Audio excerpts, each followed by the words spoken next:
16에서 19번 살펴보겠습니다. 본문 들어갑니다. 인간의 신경 조직을 수학적으로 모델링하여 컴퓨터가 인간처럼 기억, 학습, 판단할 수 있도록 구현한 것이 인공신경망 기술이다. 신경 조직의 기본 단위는 뉴런인데 인공신경망에서는 뉴런의 기능을 수학적으로 모델링한 퍼셉트론을 기본 단위로 사용한다. 여기까지 별로 어렵지 않죠? 인공신경망이라는 게 있고 기본 단위가 퍼셉트론이다. 그 얘기. 두 번째 단락. 퍼셉트론은 입력값들을 받아들이는 여러 개의 입력 단자와 이 값을 처리하는 부분, 처리된 값을 내보내는 한 개의 출력 단자로 구성되어 있다. 네, 퍼셉트론은 이런 프로세스를 거친다는 거죠. 퍼셉트론은 각각의 입력 단자의 할당된 가중치를 입력값의 곱한 값들을 모두 합하여 가중합을 구한 후 고정된 임계치보다 가중합이 작으면 0, 그렇지 않으면 1과 같은 방식으로 출력값을 내보낸다. 방금 읽었던 부분을 좀 설명을 하면은요, 이런 얘기입니다. 제가 옆에다 좀 써놨는데요. 지금 보면 그 퍼셉트론은 입력 단자가 여러 개로 되어 있다고 했잖아요. 그러니까 예를 들어서 입력 단자가 1, 2, 3이 있다고 이제 하는 겁니다. 이건 이제 예니까는요. 그 다음에 그리고 나서 그 퍼셉트론은 각각의 입력 단자에 할당된 가중치를 입력값의 곱한 값들을 모두 합한다라고 했어요. 각각의 입력 단자에 할당된 가중치. 그러니까 할당된 가중치가 이제 얼마가 있겠죠. 그 다음에 또 입력값이 있을 겁니다. 이걸 각각 곱한다는 겁니다. 곱하고 그럼 값이 얼마가 나오겠죠? 나온 다음에 그 값들을 다 더합니다. 그걸 가중합이라고 한다는 거예요. 입력 단자들의 합인데 가중합을 이제 구합니다. 구할 수 있겠죠? 할당된 가중치와 입력값들을 곱하고 그 값들을 플러스 이렇게 하면 되는 거니까. 그런 다음에 그거를 고정된 임계치하고 비교를 합니다. 그럼 고정된 임계치도 이미 주어져 있겠죠? 비교를 해서요.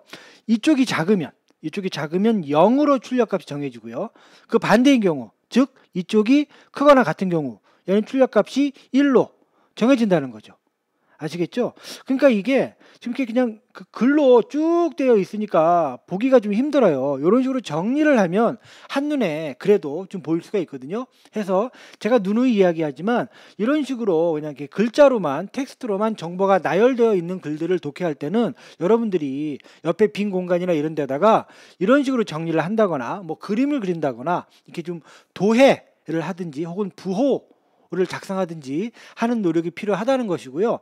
평소에 그런 연습을 자꾸 해봐야 되는 겁니다. 그냥 아무런 표시도 없이 이렇게 글자로 되어 있는 것만 읽고 나서 이해할 수 있다는 것은 대단히 힘든 일이거든요. 아시겠죠? 이런 식으로 정리를 해가면서 읽자. 그런 얘기를 좀 말씀을 드립니다. 계속해서 세 번째 단락이요. 이러한 퍼셉트론은 출력값에 따라 두 가지로만 구분하여 입력값들을 판정할 수 있을 뿐이다. 두 가지 어떤 거요? 0 아니면 1. 그렇죠? 이에 비해 복잡한 판정을 할 수 있는 인공신경망은 다수의 퍼셉트론을 여러 계층으로 배열하여 한 계층에서 출력된 신호가 다음 계층에 있는 모든 퍼셉트론의 입력 단자의 입력값으로 입력되는 구조로 이루어진다. 그러니까 이게 복잡한 인공신경망의 경우에는요, 출력값을 다시 입력값으로 집어넣는 겁니다. 예? 그러면 출력값을 입력값으로 집어넣으면 그 입력값이 또 여러 가지 뭔가 이렇게 프로세스를 거쳐서 이렇게 요런 할당 가중치와 입력값이 이제 이렇게 달라질 테니까 요걸 이렇게 좀 이렇게 조정을 하게 되면 또 다른 출력값이 나올 것이고요. 그 출력값을 또 다시 입력값으로 집어넣으면 또 요런 이제 어떤 그 조정을 거쳐서 또 다른 출력값이 나오고 해서 결론적으로 출력값의 조정이 이루어지게 되겠죠. 그런 식으로 이렇게 몇 바퀴를 돌리게 된다. 그 얘기입니다. 이러한 인공신경망에서 가장 처음에 입력값을 받아들이는 퍼셉트론들을 입력층, 가장 마지막에 있는 퍼셉트론들을 출력층이라고 한다. 예, 그래서 이렇게 퍼셉트론이 하나만 있는 경우가 아니고 이렇게 여러 개가 있을 경우에는 입력층, 출력층으로 나눠갖고 역할이 분담이 된다. 그런 얘기가 나와 있고요. 그 다음 단락이요. 어떤 사진 속 물체의 색깔과 형태로부터 그 물체가 사과인지 아닌지를 구별할 수 있도록 인공신경망을 학습시키는 경우를 생각해보자. 예, 실제로 이런 그 실험들이요 많이 이루어지고 있습니다. 예를 들면은 사람 얼굴 사진만 딱 보고 성별을 맞추는 겁니다. 아, 요거는 여자 사진이다, 남자 사진이다, 이런 거요.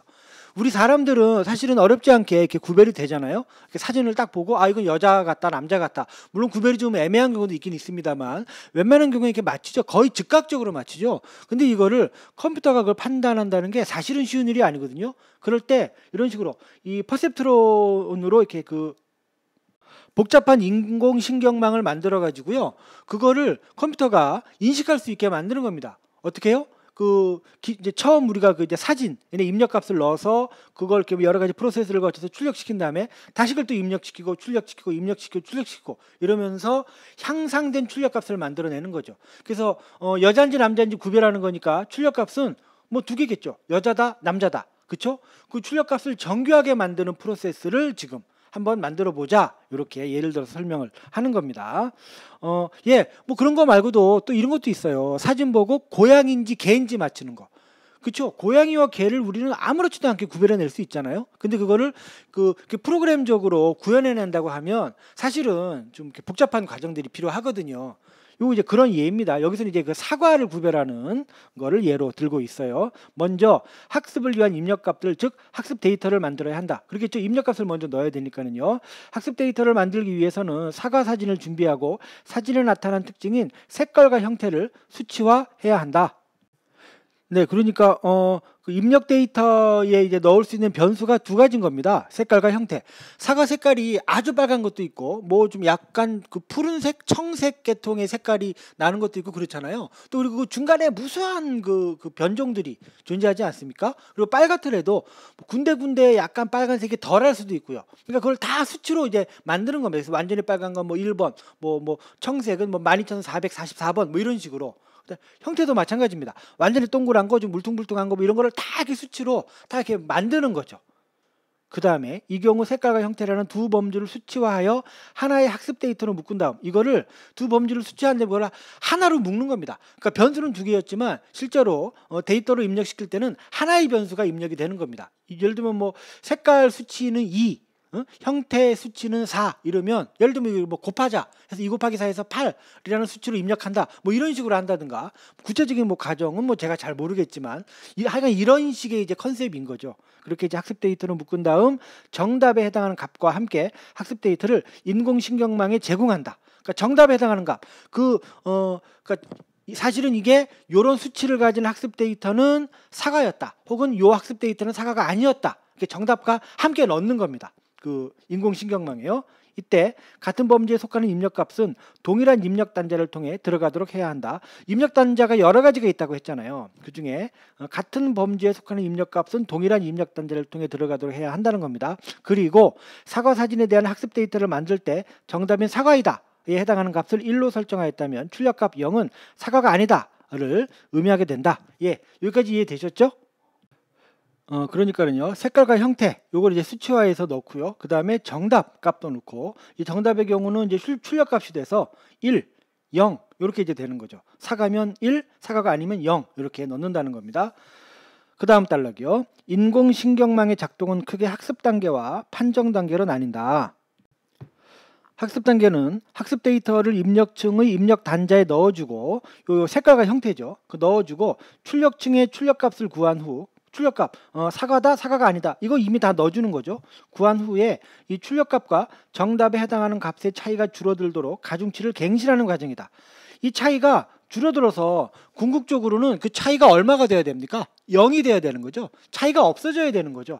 아니 그래야 어떤 색깔과 형태를 딱 넣었을 때 아 이거 사과다. 사과다 하면 뭡니까? 1. 사과가 아니다. 0. 요 결과가 나와야 되는 거잖아요. 그렇게 될 수 있게 그 프로세스가 이제 조정이 돼야 되는 거 아닙니까? 지금 그거 학습시키고 있는 거잖아요. 그러니까 그렇게 되도록 가중치를 갱신하는 과정이라는 겁니다. 그러니까는요. 요 입력 값은 뭐 이제 고정이잖아요. 색깔과 형태를 수치화하는 것이니까는요. 그 할당되는 가중치 요걸 이제 갱신하는 겁니다. 왜요? 목표가 뭔데요? 곱하기 해가지고 더했을 때 그 합의 출력값이 1이 될 수 있게 혹은 1과의 차이가 최소화될 수 있게끔 가중치를 조정하는 일을 반복해서 이제 하게 된다는 거죠. 그런 식으로 이제 하는 게 학습 단계에서 하는 일이라는 겁니다. 계속해서요. 어떤 학습 데이터가 주어지면 이때 출력값을 구하고 학습 데이터와 함께 제공된 정답에 해당하는 값에서 출력값을 뺀 값, 즉 오차값을 구한다. 여기까지 알겠죠? 그 데이터와 함께 해당하는 값에서 출력값을 뺀 값, 오차값을 구한다.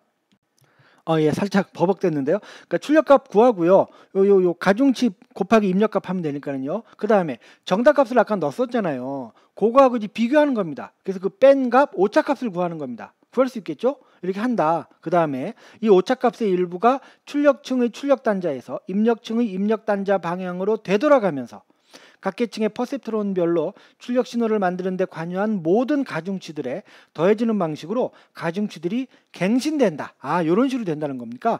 된다는 겁니다. 그러니까 출력값 빼기 정답. 그럼 뭐 얼마라는 오차값이 나올 거 아닙니까? 그 값의 일부분을 이 할당 가중치에 플러스 해준다는 거죠. 그러면 이 가중치가 다 갱신되겠죠. 이러한 과정을 다양한 학습 데이터에 대하여 반복하면 출력값들이 각각의 정답 값에 수렴하게 되고 판정 성능이 좋아진다. 점점 오차값이 그러니까 줄어들게 되는 거죠. 그럼 줄어들게 되면 결론적으로 제대로 된 그 판단을 내릴 수 있게 되는 거 아닙니까? 그래서 어떤 그 물체의 색깔과 형태를 입력 딱 하면 거기에 적합한 그 할당 가중치가 들어감으로 해서 이거 사과면 사과다 아니면 아니다라고 정확한 판단을 내릴 수 있게 되는 거죠. 그렇게 될 수 있을 때까지 이 프로세스를 계속 돌린다는 거죠. 오차값이 0에 근접하게 되거나 가중치의 갱신이 더 이상 이루어지지 않게 되면 학습 단계를 마치고 판정 단계로 전환한다.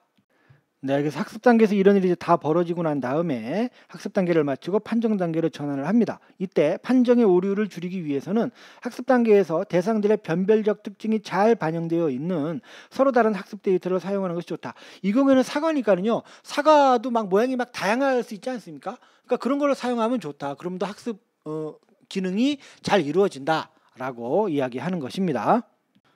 16번 문제 해볼게요. 위글에 따를 때 A에서 F에 대한 설명으로 적절하지 않은 거 옆에다가 써놨습니다. B는 A의 기본 단위다. 퍼셉트론은 인공신경망의 기본 단위다. 맞죠? 그 다음에 C는 B를, 입력 단자는 B를 퍼셉트론을 구성하는 요소 중 하나다. 맞죠? 퍼셉트론은 입력 단자와 출력 단자로 이루어져 있는 거 아닙니까? 그러니까 C도 입력 단자도 구성 요소 중 하나가 되겠죠. 3번 D가 변하면 가중치가 변하면 E 임계치도 변한다 했는데 그게 아니라 출력값이 변하는 거죠. 그러니까 이게 틀려서 정답이 되겠고요. 그다음에 4번에 E는 임계치 이는 F 출력값을 결정하는 기준이 된다. 그렇죠. 그래서 뭐 출력값보다 작으면 얼마, 뭐 크면 얼마 이런 식으로 되는 거였잖아요. 그다음에 5번 A가 인공신경망이 학습하는 과정에서 F는 D 변화에 영향을 미친다. 출력값은 가중치 변화에 영향을 미치죠. 그죠? 출력값이 어떻게 되냐에 따라서 가중치를 뭐 조정해서 다시 입력해서 뭐가 다시 돌아가고 막 이런 식으로 얘기가 나오는 거였잖아요. 그래서 틀린 게 3번이 되겠습니다. 17번이요. 위글에 대한 이해를 적절하지 않은 거. 1번 퍼셉트론의 출력 단자는 하나다.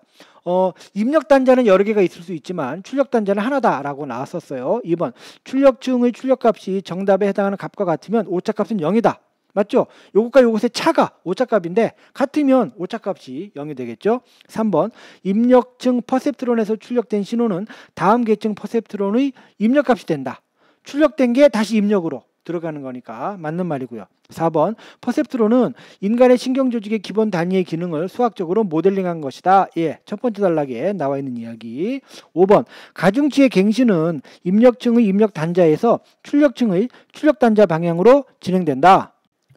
가 아니고 반대죠. 출력 단자에서 입력 단자 쪽으로 진행이 되는 것이라서 이게 정답이 되겠습니다. 그 다음에 18번이요. 위글을 바탕으로 기억에 대해 추론한 것으로 적절하지 않은 거. 사과인지 아닌지 판단하는 그 학습 신경망 만드는 거 뭐 생각해 보자 그거였잖아요. 1번 학습 데이터를 만들 때는 색깔이나 형태가 다른 사과의 사진을 선택하는 게 좋겠다고 나와 있었죠. 얘기가. 2번 학습 데이터에 두 가지 범주가 제시되었으므로 입력층의 퍼셉트론은 두 개의 입력 단자를 사용하겠군. 그렇죠. 당연한 이야기고요. 3번 색깔에 해당하는 범주와 형태에 해당하는 범주를 분리하여 각각 서로 다른 학습 데이터로 만들어야 하겠군. 요 2번하고 3번이 좀 헷갈릴 수 있었을까요? 3번이 이제 틀려서 정답인데요. 그러니까 범주가 다르기 때문에 색깔과 형태라는 범주가 다르기 때문에 입력 단자는 두 개가 사용이 되는 게 맞는데요. 하지만 그게 입력 단자가 두 개라고 해서 학습 데이터가 두 개가 되는 건 아니죠. 그거를 묶어서 하나의 학습 데이터로 제공을 한다. 이렇게 나와 있었거든요. 그래서 그걸 분리해서 서로 다른 학습 데이터로 만들어야 한다는 말은 잘못된 말이 되겠습니다. 이게 정답이고요. 4번 가중치가 더 이상 변하지 않는 단계에 이르면 사과인지 아닌지를 구별하는 학습 단계가 끝나는 거죠. 그 학습 단계가 끝나고 이제 판정 단계로 넘어가게 되는 거죠. 5번 학습 데이터를 만들 때 사과사진의 정답에 해당하는 값을 0으로 설정하였다면 출력증의 출력단자에서 0 신호가 출력되고 출력되면 사과이다로 1 신호가 출력되면 사과가 아니다로 해석해야 되겠군. 뭐 나와 있는 이야기였고요. 정답은 3번이었습니다. 그 다음에 19번이요. 윗글을 바탕으로 보기를 이해한 내용으로 가장 적절한 거. 한번 실제로 한번 이렇게 이제 실험을 해보는 거죠. 보기 하나의 아래의 A와 같은 하나의 퍼셉트론을 B를 이용해 학습시키고자 한다. 입력 단자는 3개랍니다. 그리고 가중치가 각각 0.5, 0.5, 0.1. 그 다음에 가중합이 임계치 1보다 작으면 0, 그렇지 않으면 1을 출력한다. 이렇게 조건이 되어 있고요. B, A, B, C로 입력되는 학습 데이터가 각각 1, 0, 1입니다. 그 다음에 학습 데이터와 함께 제공되는 정답은 1이랍니다.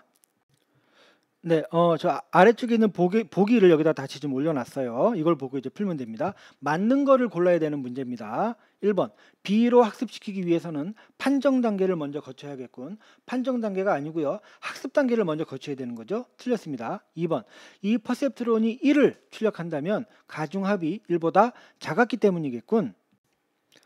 아니죠. 여기 나와 있는 거죠. 임계치보다 그러니까 그렇지 않으면 작지 않으면 1을 출력하는 거죠. 잘못됐습니다. 작았기 때문이 아니라 작지 않았기 때문입니다. 3번 B로 한번 학습시키고 나면 가중치 요게 모두 늘어나 있겠다라고 했습니다. 한번 계산을 해놔 봤는데요. 지금 입력 단자는 3개라 그랬거든요. 그 다음에 가중치는 각각 0.5, 0.5, 0.1이라 그랬어요. 0.5, 0.5, 0.1. 그 다음에 입력값 것이 뭐냐면 각각 1, 0, 1이었어요. 이렇게 넣는 겁니다. 그 다음에 이제 가중합을 구해야 되는데요. 가중합은 어떻게 구합니까? 곱하고 그걸 더하는 거잖아요. 이걸 더해서 0.6을 구할 수 있습니다. 그런 다음에 출력값은 어떻게 되느냐? 가중합이 임계치 1보다 작으면 0, 그렇지 않으면 1을 출력한다고 했으니까 가중합이 지금 0.6이 나왔잖아요. 1보다 작기 때문에 0을 출력하게 되는 거죠. 그 다음에 오차값은 정답과 출력값의 차이 아닙니까? 정답이 근데 1이었잖아요. 그러니까 정답과 출력값의 차이는 1이거든요. 오차값이 1이 나오는 겁니다. 그럼 이제 어떻게 합니까? 이 오차값의 일부를 가중치에 전부 더하게 되는 방식으로 이루어지는 거죠. 그러니까 한번 학습시키고 나면 가중치가 모두 늘어나 있겠다. 맞는 말이 돼서 이게 정답이 되는 겁니다. 복잡하죠? 복잡합니다. 맞습니다. 근데 이렇게 해야 됩니다. 계산해서 맞는 거구나 라고 파악을 해야 틀리지 않고 또 다시 한번 볼 필요도 없이 해결할 수 있는 겁니다. 나머지 선지요. 4번 B로 여러 차례 반복해서 학습시키면 퍼셉트론의 출력값은 0에 수렴하겠군. 아니고요. 정답인 1에 수렴하게 되겠죠. 5번 B의 학습 데이터를 한번 입력했을 때 그에 대한 퍼셉트론의 출력값은 1이겠군. 아니고요. 아까 계산했지만 0이 나와야 되는 것이죠. 그래서 적절한 답은 3번이 되겠습니다.